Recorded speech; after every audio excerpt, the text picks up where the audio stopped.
So he reveals everything, he tells everybody what everything is, because he saw it. He worked on himself. In Talpiot, they found the whole thing about. It's not true. That result writes it exactly. He tells you the exact coordinates where he's buried. Why did he do that? Why is it necessary? Why is it necessary to write? Why is it necessary to write? He wants to show a person that the Torah it's not rachok, it's not far away. It's for everybody, right? Sometimes I hear people talking, the Torah, well, it's not really for me. Right? Me, I'm meant to work. Okay, let's understand. We're all working. Everybody, I also work. Everybody works, right? The Torah says we have to work, right? We have to work. Bezet hapecha, it's a curse, right? For the fact that Adam HaRishon ate from the etz, he ate from the tree, Hashem says, you didn't listen to what I told you to do, now you're going to work. You have to sweat. You have to work. So we all work. But the Torah is for everybody. You know why? Let me explain to you why. The Midrash tells us something shocking. We know that Moshe Rabbeinu, right? We're coming now to Shavuot, right? That's the next holiday, Shavuot. It's not just a holiday of cheesecake, but there is actually a holiday, Shavuot, besides the cheesecake, right? What's the holiday? The holiday is that we commemorate the receiving of the Torah. What's the big deal, right? Everybody's seen the movie Ten Commandments, right? What's the big deal? He goes up to the mountain, brings down 10 scripts, 2 tablets, right? Says 10 commandments on it. Big deal. Drops them. Okay, let's eat the cheesecake. What's the big deal? All right, come on. What's the holiday all about? Pesach. Okay, there's a whole exile. We came out of Egypt. They was suffering, right? What's the big deal? But Shavuot, what's the big deal? What's the commemoration here? Let's understand. It says in the Torah that it's brought down like this. It says that Moshe Rabbeinu went up to the mountain. This is what it says in the Torah. The Torah itself tells us Moshe Rabbeinu went up to Har Sinai. He went up to Mount Sinai, and he says he was there for 40 days and 40 nights. Right? 40 days and 40 nights. Now, the Torah also tells us another line. What's the other line the Torah tells us? Moshe Rabbeinu says, Mayim lo shatiti, lechem lo achalti. I didn't eat bread, I didn't drink water. No food, no drinks. For 40 days and 40 nights. Now, why does Moshe Rabbeinu have to tell us that he didn't drink and he didn't eat for 40 days and 40 nights? Well, it's first of all, you can't live. A person cannot live more. You have to, for 3 days straight. The Gemara says that it's something you can't keep. For 3 days you can't go without food or water, right? It's very difficult. You can't. The body needs it. How did he go for 40 days and 40 nights? Not even water. Why is it relevant to teach us there? And the question is, what did he do on Har Sinai for 40 days and 40 nights? What did he do? What did he do? 10 commandments? What's the big deal? I could write it on my hand, right? I am your God, right? Don't have any other gods but me, right? Don't bow down to idols, right? Keep Shabbat, right? Don't commit adultery, don't steal, don't do it. Big deal. 40 days and 40 nights to remember 10 commandments? You need 40 days and 40 nights? You don't need 40 days and 40 nights. He could have put it on his what is it called? The iPad, right? Made a little note, scribbled down, and that's it. What do you need 40 days and 40 nights? 40 days and 40 nights, no food, no water. What's he doing over there for 40 days and 40 nights?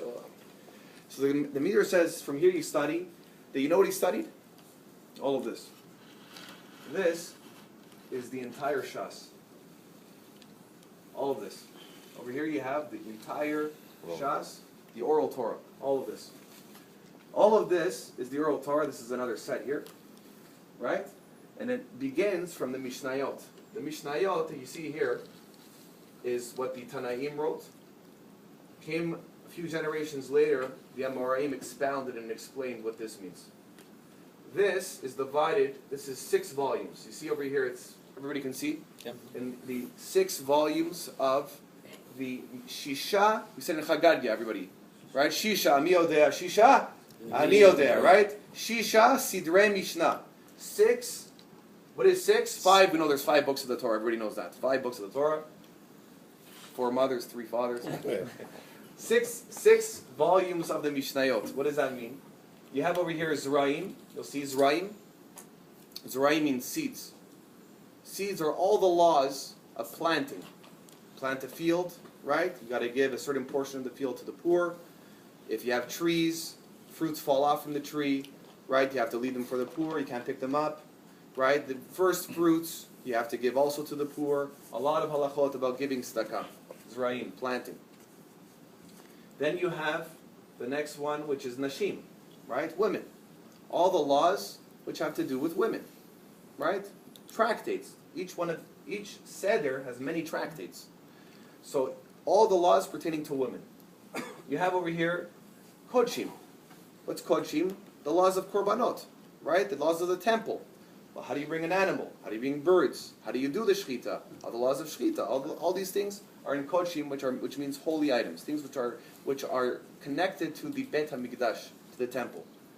Taharot, the laws of purity and impurity, right? A dead body, for example, is impure. A person touches it is impure. You go to a funeral home, you're impure. If you say Shabbat Shalom to somebody else and you touch him, had we been in the time of the temple, you'd invalidate everything. Food would become invalid. Everything would have to go to the mikvah. You sit down on this chair would have to go to the mikvah. Because in the time of the temple, everything has a very high level of kedusha.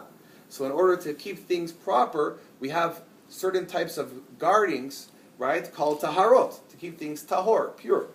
So very, very, very intricate laws, very complicated laws, but are necessary to learn when it comes, if the Beit HaMikdash will come tomorrow, we will know what to do. Nezikin, laws of damages. A person's walking, right? They never understood. I come out of Queens Subway, you see that there's a mirror, so you can see, because it's a sharp turn, see what the other guy's coming. So if you're walking this way, you got a nice red shirt on, this guy's walking with a coffee in his hand, right? And you meet together and you collide, right? Everything's alapanim, right? So what happens is that there's laws of damages. Who's chayav? Who's obligated? If this guy walked this way in the corner and I'm walking this way and he's holding a coffee or a beam and he hits me, who pays? Do I pay because I was negligent? I should have waited for him to pass first? Is it the guy on the left has the right of way? The guy on the right has the right of way? Who pays? All the laws of damages, hitting cars, not cars, falling into a pit, right? You have animals, someone destroys your property, accidentally, not accidentally. How much do you pay? What do you pay? How do you pay? Another tractate. And then you have moed, all of the laws of all of our things which are moed, which means times, like moadim, right? Rosh Hashanah, Yom right? Yom Kippur, Sukkah, all the laws of all of our holidays and the mitzvot which are applicable to our holidays. These are the 6 volumes which now build all the explanation, which is all the tractates, which is this entire Shas. That is what Moshe Rabbeinu studied on Har Sinai for 40 days and 40 nights.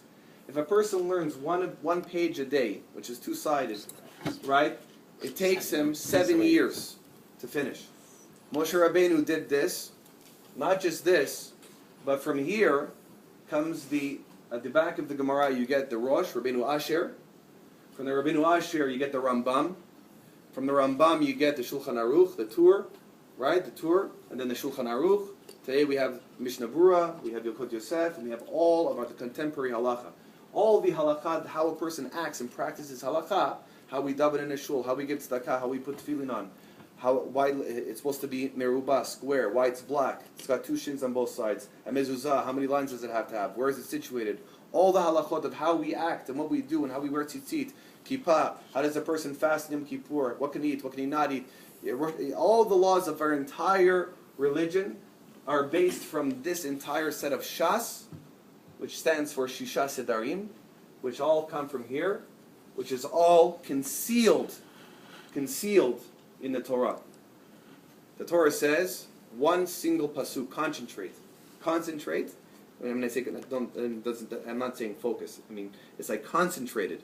All right? It's a keep Shabbat. Okay, what does that mean, keep Shabbat?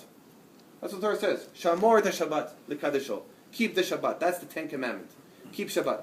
What does that mean, keep Shabbat? Write the letter Shabbat and keep it in my pocket? What does that mean? What does that mean, keep Shabbat? From Moed, you have Masechet Shabbat. From this small little book here, we get this enormous explanation here, which gives us all of the halachot, 2 volumes over here, which then give birth to another 2 volumes over here, which give birth to another 39 or 100 volumes of halakha. So that's how it all comes from there. And that's what he studied for 40 days and 40 nights. He didn't eat bread. He didn't drink water because he didn't want to lose a single second of what learning Torah is all about. How amazing is the Torah? So now listen to this. the Torah tells us that the Midrash, tells us that when Moshe Rabbeinu went up to Har Sinai, he almost became like an angel, basically, right? Because he didn't eat and he didn't drink for 40 days and 40 nights, which is not humanly possible. He's learning Torah with Hashem. Hashem, who's his teacher? Hashem. Can you imagine? Hashem. He's learning with HaKadosh Baruch Hu. Come the angels, the Malachei HaSharet, right?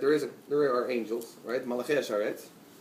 And they come and they see that Moshe Rabbeinu, they get word that Moshe Rabbeinu, Hashem is going to give the Torah to Moshe Rabbeinu.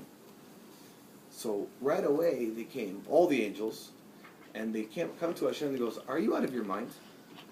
You're going to give the Torah, the holy Torah, which has in it potential knowledge of every single circumstance and everything in life, to understand the entire creation, every detail. How many lines a person has on his palm? Why they look the way they look? This side, that side, everything. Eyes, why has the cover? Everything, every secret of creation is built, is hidden in the Torah. A person applies himself, he can study everything. And what is it? What you want to give it to a human being? You know the human being? I'm talking about myself. You want to give this Torah to Nathan? This guy's a bum. Sleeps in. Goes late. Right? Usually you find him at the Chabad 9 o'clock minyan. Right? What are you doing? You crazy? This is the Torah. It's not a deck of cards. This is something huge. This Torah is not coming into this world. The Torah is staying up there. It is with us. Only holy. You can't put it in a place which is not holy. Are you already out of your mind? Crazy? Torah. And they started a war with Hashem. The tells me there's started a war.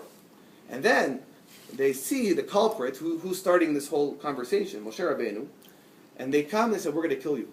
They came to kill Moshe Rabbeinu, to the point that the Midrash tells us Hashem had to put his left hand, so to speak, right, over Moshe, and Hashem tells Moshe, hold on to my kisei hakavod, hold on to my throne, stay here. Hashem shielded him from the angels and gave him the Torah, and he grabbed it and he threw him back down with the Torah. The Medrash tells us, "V'amichtav michtav Elohimu." We say it also in Slichot. Ve'amichtav michtav Elohim. Right? We say.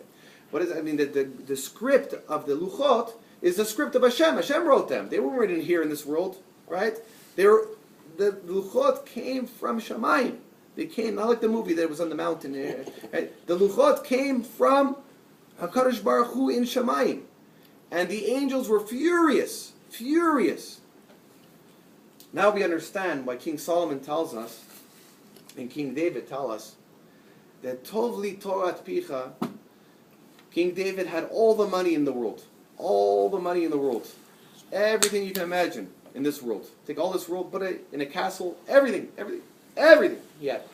Whatever you want. Want to build a city today? Wake up in the morning? You want to, instead of want to build a city? Want to buy a country? What do you want to do? Everything. Unlimited. And he said, Tovli Torat Picha. He says, I love the words of your Torah, Hashem. Me'alfe zahav v'chesed, more than 1,000,000 gold and silver coins. You can take it all. You can come to take everything. Just leave me alone. Let me study Torah. You know what Torah is? Everything a person can want. Everything a person can want to understand. Why a person passed away. Why business is down. Why business sometimes goes up. Why this person looks. Why this happens. Why that. Everything. Every secret. Why the oceans. Why the waves. How they work. Every secret in the entire creation. To understand it, it's all in the Torah. But it takes toil. A person has to spend time. You have to come and you have to sweat. You can't just, sit with your iPad and say, oh, let me just surf. You can't surf the Torah. Torah, you can't surf. That's the problem. It would be great, right? If we can achieve all these great things, and that's really what media tries to do. What is media?